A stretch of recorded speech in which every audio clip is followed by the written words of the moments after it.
Joining us now by telephone is Congressman Doug Collins. Congressman, great to talk to you first. How are you feeling?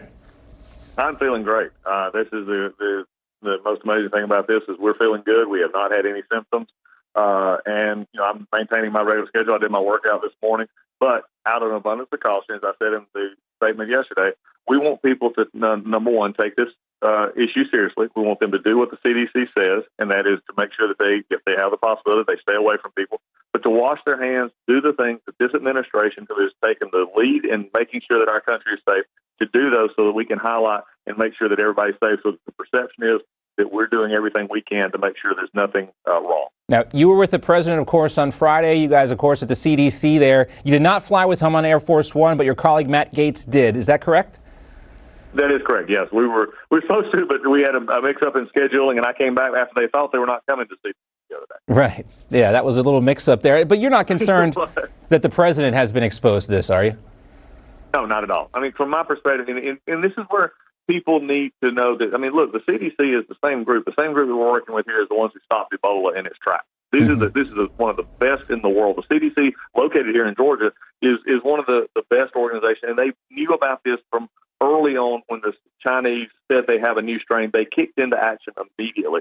And so we're making sure that we do what they say, and just to give an abundance of precaution, because it also gives us a chance to make sure that people who may or may not have understood some of the precautions that they need to take, and especially vulnerable groups like seniors and others, we want them to be able to just look at what we're doing and say, look, make sure that you're being precautious. Wash your hands regularly. Don't go out if you're sick. And if you are sick and it shows these flu-like symptoms, go to the doctor and get tested. Anybody who needs to be tested, there is a test for them. Do not let any of the media or other Yeah, that's important, Congressman. I want to make sure this gets out there because this has been a big issue. A lot of people saying, oh, the testing's not available if needed, but you say otherwise, right? Yeah, the CDC said it otherwise. Any doctor that needs, any public health official that needs someone to have testing, they have the testing equipment and to test kits to do.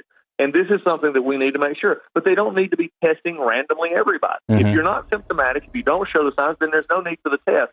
They need to make sure that we do this properly and make sure that those who are symptomatic get the test so that we know where we can control this virus at. But if you're not, then let's let's don't jam up our hospitals and emergency rooms and everyone and doctors' offices with tests that aren't needed at this time. Yeah, White House Press Secretary Stephanie Grisham says the president has not received the COVID-19 testing because he has neither had prolonged close contact with any known confirmed patients, nor does he have any symptoms.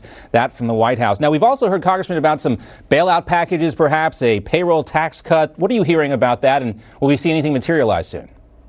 Well, I think there's a lot of concern right now about what the economic impact of this is, and so I think Congress is looking at it from several different ideas, especially in the service industries and things where there may be some of this long-term effect, or at least longer than just a few-week effect. And so when we may see some of that, I think there's some talk about from the White House and from others of payroll, suspension of payroll tax, those kind of things that may just just stimulate the economy a little bit as we go forward. But I think the biggest issue is just making sure that people are aware of what's going on. Right. They follow the rules, the directives from the CDC. But just back to those bailouts, are you open to that idea? Should it become necessary maybe for the airline industry, the oil industry? I'm not a big bailout fan. Yeah. I'll have to be honest with you. But, I think we need to examine what's going on. And I think the president, Treasury and Secretary Mnuchin and others are watching this closely, and I trust them to say if it gets to a point where if there's something we can help with, and then maybe we need to. We gave the money last week for the virus itself to get to the health departments, Medicare, Medicaid, and I think that's going to be a good starting point as well. But I don't want. One of the things bad, John, you know this well. Yeah. Sometimes Washington rushes to do exactly. Stuff. We don't want to open up the checkbook and write checks for monies we don't need. And I know there's a lot of concern from people right now about bailing out these injuries, especially since they've been so flush recently. Congressman, we want to make sure you are feeling better. We hope this all passes over very quickly. I'm quite sure it will, and we'll talk to you again when you're out of your self-quarantine on camera.